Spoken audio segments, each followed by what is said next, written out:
Hello ನಮಸ್ಕಾರ. ಕೇಂದ್ರ ಸರ್ಕಾರದ ವಕ್ಫ್ ತಿದ್ದುಪಡಿ ಮಸೂದೆಗೆ ಸಂಬಂಧಪಟ್ಟ ಹಾಗೆ ಸುಪ್ರೀಂ ಕೋರ್ಟ್ ಅಂಗಳಕ್ಕೆ ಈ ಕೇಸ್ ಹೋಗಿರೋದು ನಿಮ್ಗೆ ಗೊತ್ತಿದೆ. ಯಾವ್ಯಾವ ರೀತಿಯಲ್ಲಿ ನೀವು ತಿದ್ದುಪಡಿ ಅಂತಂದಿದ್ರಿ, ಎಲ್ಲ ಆಸ್ತಿಗಳ ಮೇಲೆ ಕಣ್ಣಿಟ್ಟಾಯಿತು, ಎಲ್ಲ ಪಬ್ಲಿಕ್ ಸೆಕ್ಟರ್ಗಳನ್ನು ಮಾರಾಟ ಮಾಡಿ ಆಯಿತು. ಈಗ ಏನು ಇಲ್ಲವಲ್ಲ, ದೇಶ ಸಾಲ ಬೇರೆ 200 ಲಕ್ಷ ಕೋಟಿ ದಾಟೋಯ್ತು, ಡಾಲರ್ ಮೇಲೆ ರೂಪಾಯಿ ಪಾತಾಳಕ್ಕೆ, ನಿರುದ್ಯೋಗದ ಪ್ರಮಾಣ ಹೆಚ್ಚಾಗಿ ಹೋಗಿದೆ, ಬರೀ ಧರ್ಮ ಅನ್ಕೊಂಡು ಪಾಲಿಟಿಕ್ಸ್ ಮಾಡ್ತಾಯಿದ್ದೀರಿ, ಅದು ಕೂಡ ಜನರಿಗೆ ಸಾಕಾಗಿ ಹೋಗಿದೆ. ಈ ಸಂದರ್ಭದಲ್ಲಿ ಜನ ಅಭಿವೃದ್ಧಿಯ ಬಗ್ಗೆ, ಅನ್ಯಾಯದ ಬಗ್ಗೆ, ಮೂಲಭೂತ ಸೌಕರ್ಯದ ಬಗ್ಗೆ ಮಾತಾಡ್ತಿದ್ದಾರೆ. ಏನೂ ಇಲ್ಲ, ಕ್ಯಾಬಿನೇ ಬರೀ ಬೆತ್ತಲೆ. ಈ ಕತೆ ಇರಬೇಕಾದ್ರೆ ವಕ್ಫ್ ಆಸ್ತಿ ಮೇಲೂ ಕಣ್ಣು ಹಾಕಿದ್ರಿ. ಅದು ನಮ್ಮದು, ಅದ್ರ ಮೇಲೆ ನಮ್ಮದು ಹಿಡಿತ, ಅದ್ರ ಮೇಲೆ ನಮ್ಮ ಆಧಿಪತ್ಯ.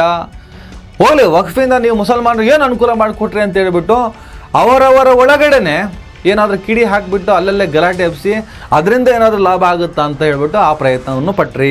ಆ ಪ್ರಯತ್ನದ ಭಾಗನೇ ಅಲ್ಲೂ ಕೂಡ ಚರ್ಚೆ ನಡೀತು. ಹೌದು, ವಕ್ಫು ನಮ್ಮ ಆಸ್ತಿನೇ, ನಮ್ಮ ಪ್ರಾಪರ್ಟಿನೇ, ಅದ್ರ ಮೇಲೆ ಮೋದಿ ಕಣ್ಣು ಹಾಕಿದ್ದಾರೆ, ಅದು ಸರಿಯಲ್ಲ. ಬಟ್ ಇವ್ರು ನಮಗೇನು ಅನುಕೂಲ ಮಾಡಿಕೊಟ್ಟಿದ್ದಾರೆ ಆ ಪ್ರಶ್ನೆಗೂ ಅರ್ಥ ಇತ್ತು. ಆ ವಕ್ಫ್ ನಿಯಂತ್ರಣ ಮಾಡೋರು, ವಕ್ಫನ ಆಳೋರು, ವಕ್ಫ್ ಪ್ರಾಪರ್ಟಿ ಮೇಲೆ ಹಿಡಿತ ತಗೊಂಡವರೆಲ್ಲ ದೊಡ್ಡ ದೊಡ್ಡ ಶ್ರೀಮಂತರಾಗ್ಬಿಟ್ಟಿದ್ದಾರೆ.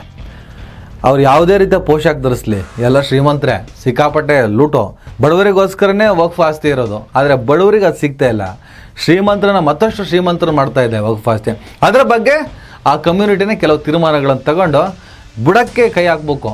ನೇಪಾಳದಲ್ಲಿ ಆಗ್ತಿದ್ದಾವಲ್ಲ, ಹಾಗೆ ವಕ್ಫ್ ಆಸ್ತಿ ಈ ದೇಶದ ಮುಸಲ್ಮಾನರ, ಅದು ಬಡ ಮುಸಲ್ಮಾನರಿಗೆ ಸೇರಬೇಕಾದ, ಅವರ ಉದ್ಧಾರಕ್ಕೆ ವಿನಿಯೋಗ ಆಗಬೇಕಾದಂಥ ಆ ವಕ್ಫ್ ಆಸ್ತಿಗಳನ್ನು ಕೆಲವು ಜನ ನುಂಗಿ ನೀರು ಕುಡಿತಿದಾರಲ್ಲ, ಅಟ್ಟಾಡ್ಸ್ಕೊಂಡು ನೋಡಬೇಕು. ಸರಿ ಎರಡು ಬಾರಿಸಿದ್ರೇ ಅವ್ರು ಸರಿ ಹೋಗೋದು. ನಿಮ್ಮ ಆಸ್ತಿ ರಕ್ಷಣೆ ನಿಮ್ಮ ಕೈಯಲ್ಲಿದೆ, ಅದಕ್ಕೇನು ಬೇಕೋ ಆ ದಾರಿಯಲ್ಲಿ ನೀವು ಹೊರಡಿ. ಈಗ ಸುಪ್ರೀಂ ಕೋರ್ಟ್ ಕೇಂದ್ರ ಸರ್ಕಾರದ ವಕ್ಫ್ ತಿದ್ದುಪಡಿ ಮಸೂದೆಗೆ ಸಂಬಂಧಪಟ್ಟಂಗೆ ಏನು ತೀರ್ಪು ಕೊಟ್ಟಿದೆ, ಮೋದಿ ಸರ್ಕಾರಕ್ಕೆ ಯಾವ ರೀತಿಯಲ್ಲಿ ಭಿಕ್ಷೆ ಕೊಟ್ಟಿದೆ, ಸಂಪೂರ್ಣವಾಗಿ ವಕ್ಫ್ ಮೊದಲೇನಿತ್ತು ಅವ್ರ ಪರವಾಗಿ ತೀರ್ಪು ಬರದೇ ಇದ್ದರೂ ಕೂಡ ನಿಟ್ಟಿಸರು ಬಿಡೋ ಥರ ಮೋದಿಯವರು ಪ್ರಮುಖವಾಗಿ ಏನು ಆಪ್ರೇಟ್ ಮಾಡಬೇಕು ಅಂತ ಹೊರಟ್ರು, ಪ್ರಮುಖವಾಗಿ ಯಾವ ರೀತಿಯಲ್ಲಿ ವಕ್ಫನ್ನು ಆವರಿಸಬೇಕು ಅಂತ ಹೊರಟ್ರು, ಅದಕ್ಕೆ ಇತಿಶ್ರೀಯನ್ನು ಹಾಡಿದೆ. ಸಣ್ಣ ಪುಟ್ಟಂಥ ವ್ಯತ್ಯಾಸಗಳೇನಿದೆ ಅದು ಓಕೆ, ಇದು ಆಗಲೇಬೇಕಾಗಿದ್ದ ಬದಲಾವಣೆಗಳು, ಇದು ಆಗಲಿ ಅಂತಲೂ ಹೇಳಿದೆ. ಅಲ್ಲಿಗೆ ಸಂಪೂರ್ಣವಾಗಿ ಕಂಟ್ರೋಲ್ ತೆಗೆದುಕೊಳ್ಳಲು ಇವರು ಅಡಕ ಮಾಡಿದಂಥ ಪಾಯಿಂಟ್ಗಳನ್ನು ಕಟ್ ಆಫ್ ಮಾಡಿ ಮೋದಿ ಸರ್ಕಾರಕ್ಕೆ ಭಿಕ್ಷೆ ಕೊಟ್ಟಿದೆ. ಸರಳ ಭಾಷೆಯಲ್ಲಿ ಅದನ್ನು ಎಕ್ಸ್ಪ್ಲೇನ್ ಮಾಡ್ತೀನಿ ನಾನು. ಸುಪ್ರೀಂ ಕೋರ್ಟ್ ವಕ್ಫ್ ತಿದ್ದುಪಡಿ ಕಾಯ್ದೆ 2025 ಈ ಕುರಿತು ನಿನ್ನೆ ಮಹತ್ವದ ತೀರ್ಪನ್ನು ಕೊಟ್ಟಿದೆ. ಈ ಕಾಯ್ದೆಯ ಸಂಪೂರ್ಣ ಜಾರಿಗೆ ಅದು ತಡೆ ನೀಡಿಲ್ಲ, ಆದರೆ ಕೆಲವು ಮುಖ್ಯ ನಿಯಮಗಳಿಗೆ ತಾತ್ಕಾಲಿಕವಾಗಿ ತಡೆಯನ್ನು ಹೇರಿದೆ. ಈ ತೀರ್ಪಿನ ಪ್ರಮುಖ ಅಂಶಗಳನ್ನು ಸರಳವಾಗಿ ನಾವು ನೋಡ್ಕೊಂಬರೋಣ.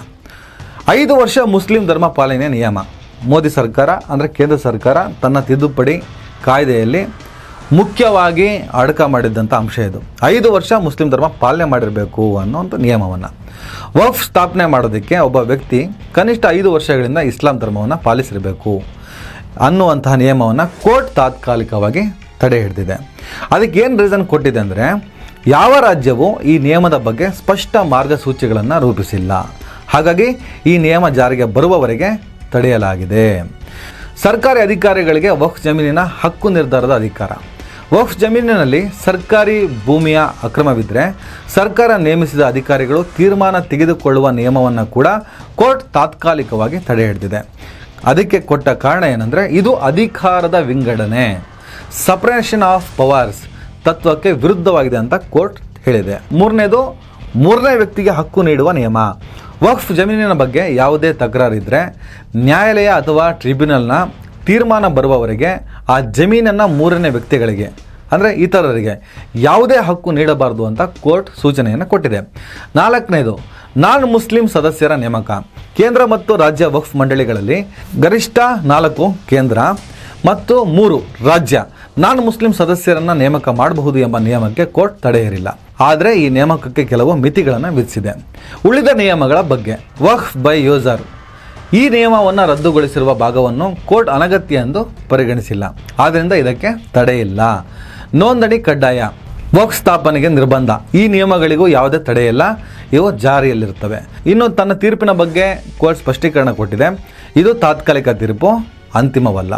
ಕಾಯ್ದೆಯ ಎಲ್ಲ ನಿಯಮಗಳ ಬಗ್ಗೆ ವಿವರವಾದ ಚರ್ಚೆ ಆಗುವವರೆಗೂ ಎಲ್ಲರಿಗೂ ಮನವಿ ಸಲ್ಲಿಸಲು ಅವಕಾಶ ಇದೆ. ವಕ್ಫ್ ಕಾಯ್ದೆಯ ಸಂವಿಧಾನಿಕ ಸಿಂಧುತ್ವವನ್ನು ಪ್ರಶ್ನಿಸುವ ಅರ್ಜಿಗಳು ಇನ್ನೂ ಪರಿಶೀಲನೆಯಲ್ಲಿದೆ. ಅಂತಿಮ ತೀರ್ಪಿನಲ್ಲಿ ಏನಾಗಬಹುದು ಎಂಬುದು ಇನ್ನೂ ಖಚಿತವಿಲ್ಲ. ಈ ತೀರ್ಪು ತಾತ್ಕಾಲಿಕ, ಅಂತಿಮ ಅಲ್ಲ ಅಂತ ಹೇಳ್ಬಿಟ್ಟು ಸುಪ್ರೀಂ ಕೋರ್ಟೇ ಹೇಳಿದೆ. ಇನ್ನಷ್ಟು ಇದಕ್ಕೆ ಸಂಬಂಧಪಟ್ಟಂಗೆ ಅರ್ಜಿ ಸಲ್ಲಿಸಬಹುದು, ವಾದ ವಿವಾದಕ್ಕೆ ಅವಕಾಶ ಇದೆ, ವಿಚಾರಣೆಗೆ ಅವಕಾಶ ಇದೆ ಅಂತಾನೆ ಕೋರ್ಟ್ ಹೇಳಿದೆ. ಆದರೆ ಈ ಕ್ಷಣಕ್ಕೆ ಮೋದಿ ಸರ್ಕಾರಕ್ಕೆ ಭಿಕ್ಷಾಕ್ ಅವರು ವಕ್ಫ್ ಕಾಯ್ದೆಯಲ್ಲಿ ಅಡಕ ಮಾಡಿದಂಥ ಕೆಲವು ಅಂಶಗಳಿಗೆ ಓಕೆ ಅಂದಿದೆ. ಅದು ಸಣ್ಣ ಪುಟ್ಟದ್ದು, ವಕ್ಫ್ ಬೈ ಯೂಸರ್ ಇನ್ನಿತರ ವಿಚಾರಕ್ಕೆ ಸಂಬಂಧಪಟ್ಟ ಹಾಗೆ. ಆದರೆ ಮೈನ್ ಕಂಟ್ರೋಲ್ ತೆಗೆದುಕೊಳ್ಳೋದಕ್ಕೋಸ್ಕರ ಅವ್ರು ಮಾಡಿದಂಥ ಪ್ರಯತ್ನಗಳಿತ್ತಲ್ಲ, ಅದಕ್ಕೆಲ್ಲ ತಡೆ ಹಿಡ್ತಿದೆ. ನೋಡೋಣ, ಇದು ಅಂತಿಮ ತೀರ್ಪಲ್ಲ ಅಂತ ಹೇಳಿದ್ದಾರೆ, ಇದು ಫೈನಲ್ ಅಲ್ಲ ಅಂತ ಅಂದಮೇಲೆ ಫೈನಲ್ ಅನ್ನೋದು ಒಂದು ಇದ್ದೇ ಇದೆ. ಆ ಫೈನಲ್ ತೀರ್ಮಾನ ಯಾವಾಗ ಬರುತ್ತೆ, ಏನು ಬರುತ್ತೆ ಗೊತ್ತಿಲ್ಲ.